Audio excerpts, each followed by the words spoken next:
यहाँ हजारों साल से दलितों का, जिन्हें अर्थवाइज शूद्र भी कहा जाता है, SC ST OBC का, हजारों साल से यहाँ पर शोषण हुआ, उत्पीड़न हुआ। उनको देवर किक्ड एंड किल्ड एंड मतलब उनका इस तरह से उनका शोषण हुआ कि उनकी आवाज़ बंद रही हजारों साल से।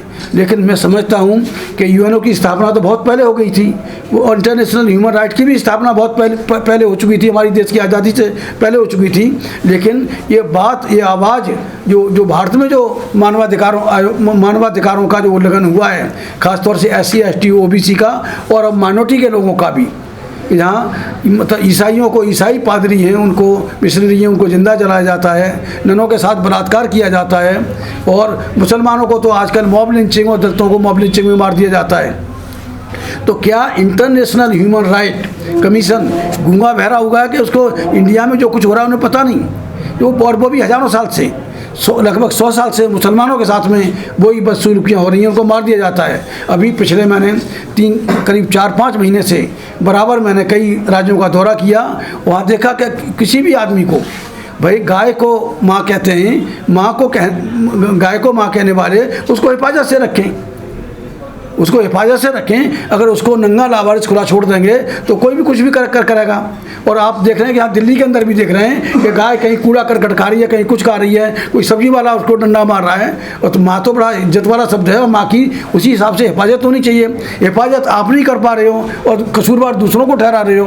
अब एक और अभी बात आई, अभी जो नासिर और जुनैद के यहाँ उनकी जो हत्या हुई है, उनको बेचारों को, वो कहीं जा रहे थे, अपनी कार से जा रहे थे, वहाँ के कुछ गुंडे ने, जो मोनू मनेसर था उसके गुंडों ने उसको वहाँ से लिया, उस गाड़ी, दूसरी गाड़ी में रखा और वहाँ ले जाके उसको मार दिया। मार क्या दिया, पूरी गाड़ी में उसको बहुत बुरी तरह से पीटा, उनको दोनों को, और नासिर और जुनैद को, और पीट के बुरा हाल कर दिया। बाद में पुलिस को सौंपना चाह रहे थे, पुलिस ने कहा कि ऐसी हालत में हम नहीं लेंगे, पुलिस ने मना कर दिया। तब जाके उन्होंने उस गाड़ी समेत उनको जिंदा जला दिया। ये अभी कुछ मतलब 1 महीने पहले की वारदात है जो इसमें वो रहने वाले इसके भरतपुर के पास के थे, उनको मार दिया गया। और उन पर आरोप था कि भाई गाय की तस्करी करते हैं। तस्करी शब्द है, मैं कस्टम डिपार्टमेंट का अफसर रहा हूँ, और तस्करी शब्द होता है कि जो अपने देश से, देश की सीमा से बाहर से कोई चोरी छुपे कोई सामान लाया जाए या बाहर भेजा जाए, वो तो तस्करी है। और देश के देश में कौन सी तस्करी है? और हालांकि जो जुनैद और जो नासिर थे, ये तो कोई गाय को भी नहीं ले जा रहे थे। और भी बहुत सारे ऐसे केस आए हैं, जैसे उसको मजलूम अंसारी को मार दिया गया। वो जानवरों को, ज़्यादातर मुसलमान जानवरों को बेचने का, खरीदने का, बेचने का वो कारोबार करते हैं। तो वो मान लो खरीदने जा रहे थे, तो आज 2017 की बात है, मजलूम अंसारी को, जो झारखंड के थे, उनको मार के पेड़ से लटका दिया गया। एक और लड़का था उनके साथ में 12-14 साल का, उसको भी मार के लटका दिया गया। और मतलब हजारों वारदात हुई हैं। और उसमें मरने वालों में सबसे ज़्यादा लगभग 6,986 तो 2016 में मारे गए थे मॉब लिंचिंग में, और 9,016 मारे गए थे 2017 में। ये नेशनल क्राइम रिकॉर्ड ब्यूरो के जो आंकड़े हैं कि 2016 में 8,600 समथिंग, और 2017 में 6,886, और 2017 में 9,012 लोग मारे गए, 2012 या 16 मारे गए। तो आप देखिए, एक साल में इतने लोग मॉब लिंचिंग में मारे जाते हैं, और उसमें सबसे ज़्यादा मारे गए यूपी में, और दूसरा नंबर हरियाणा का है। और जितने जो मॉब लिंचिंग में मारे गए, ये नहीं कि खाली मुसलमानों में मारे गए, लेकिन मुसलमानों की जो आबादी है वो मतलब 25 में 21 है। 25 लोग अगर मारे गए हैं, उसमें 21 मुसलमान मारे गए मॉब लिंचिंग में। दलितों को भी मारा गया है, आपको उना का काउंट मारा है, दलितों की मतलब औरतों को नंगा नचाने की भी घटना आप मीडिया में आई है, बहुत सारी बातें। तो ये इस तरह का जो अपराध हो रहा है, ये शेयर ह्यूमन राइट वायलेशन है। और ये यहाँ का भी जो देश का कानून है, उसको भी ताक पर रख के लोग मारामारी कर रहे हैं। तो आखिर क्या यहाँ का ह्यूमन राइट कमीशन हमारे यहाँ में भी है, नेशनल ह्यूमन राइट कमीशन है, और भी तमाम एजेंसियाँ हैं। हमारा ये माइनॉरिटी कमीशन है, SC ST कमीशन है। क्या ये कमीशन उनकी गलतियों पर ही पर्दा डालने के लिए हैं, मारने वालों के साथ खड़े हुए हैं, कि उस समाज के लिए साथ खड़े हैं जिनके लिए कमीशन बनाया?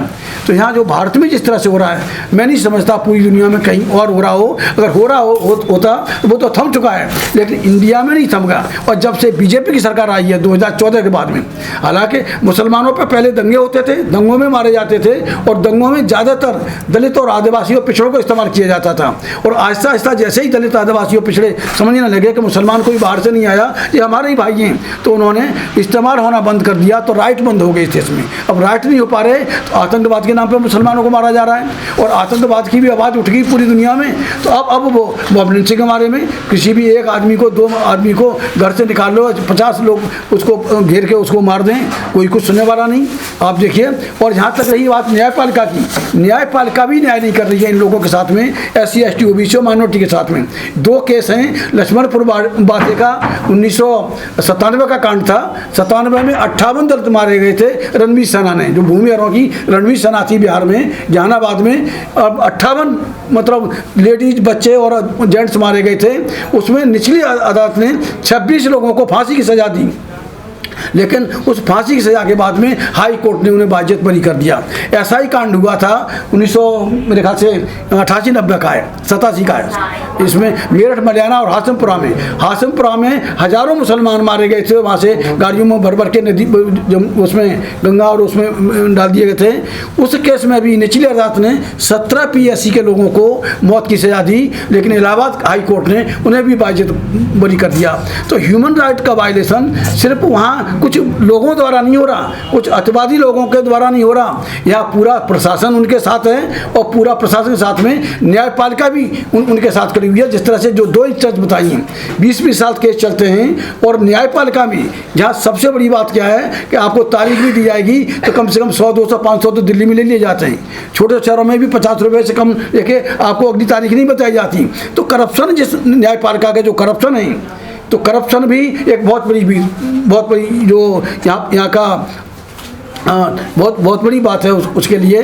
तो यहाँ किस तरह से ये मानवाधिकारों का उल्लंघन क्यों रोका जाए। मरने वाले 95% ये दलित, आदिवासी और मुस्लिम ही हैं। इन पर क्यों हमले हो रहे हैं। आज दुनिया चांद पर पहुंची है, दूसरे लोग तमाम यहाँ तरक्की हो रही है, और हमारी सरकार ने भयमुक्त शासन देने की बात की थी। बीजेपी जब आई थी, वाजपेयी जी की सरकार आई थी, उसके बाद में इन्होंने भी कहा था हम भयमुक्त, भ्रष्टाचार मुक्त और ये अन्याय मुक्त मतलब हम शासन प्रशासन देंगे।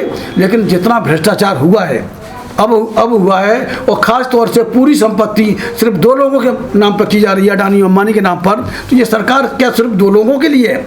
वो कहने के लिए मोदी कहते हैं कि मैं 140 करोड़ लोगों का उन्हें समर्थन है, लेकिन समर्थन 140 करोड़ का, और लेकिन मोदी उनके खजाने भर रहे हैं सिर्फ 2 लोगों का। लेकिन कहते हैं कि गरीब की हाय बुरी होती है। तो अडानी और अंबानी को जो झटके लग रहे हैं अभी, मैं नहीं समझता कि ये उबर पाएंगे। और निश्चित तौर से EVM बहुत बड़ा फैक्टर है। कोई भी समझदार आदमी, 99% मैं भी फील्ड में रहता हूँ, कोई भी बीजेपी को वोट नहीं देना चाहता। लेकिन EVM के बल पर ये सारा मैनेज कर रहे हैं। EVM में चिप है, चिप में प्रोग्रामिंग होती है, प्रोग्रामिंग को जैसे, और रियल टाइम क्लॉक भी है। अगर आपने पहले से डाटा फीड करके रखा है तो हफ्ते, अगर 8 दिन का टाइम दे दिया, 15 दिन का दे दिया, महीने का दे दिया, जो 7-7 चरणों में चुनाव होते हैं, जिससे कि उनको पूरा पर्याप्त समय मिल जाए और उसमें रियल डाटा ऊपर आ जाए। इस तरह से EVM के खेल से जहाँ लोकतंत्र को प्रजातंत्र को सत्यान तहस नहस कर दिया है। डेमोक्रेसी का मर्डर इस देश में हुआ है। तो जब डेमोक्रेसी हो रहा है, 2 लोग, कुछ चंद लोग यहाँ मनमानी कर रहे हैं, योगी मोदी साहब, ये लोग इसको रोक रहे हैं, और पीछे RSS की बैकिंग है। RSS ये लोग मुश्किल से 10-12% हैं। तो ये, और जितनी जो वारदातों में शामिल होते हैं, जो इन वारदातों को अंजाम देते हैं, चाहे मॉब लिंचिंग में मारामारी हो, चाहे और किसी में मारामारी हो, तो ये 10-12% लोग ही इन लोगों को मार रहे हैं शासन सत्ता के बल पर। तो मैं समझता हूँ कि अगर ह्यूमन राइट का मैं अटेंशन मीडिया के माध्यम से इंटरनेशनल ह्यूमन राइट कमीशन की और UNO की अटेंशन मैं इधर डाइवर्ट करना चाहता हूँ कि वो यहाँ इंडिया के जो हालात हैं, भारत के जो हालात हैं, उस पर गौर करें, और जिस तरह से मानवाधिकारों का जहाँ उल्लंघन हो रहा है, उसकी रोकथाम के लिए इंटरनेशनल प्रेशर इस सरकार पर डालें, तभी यहाँ कुछ हो सकता है।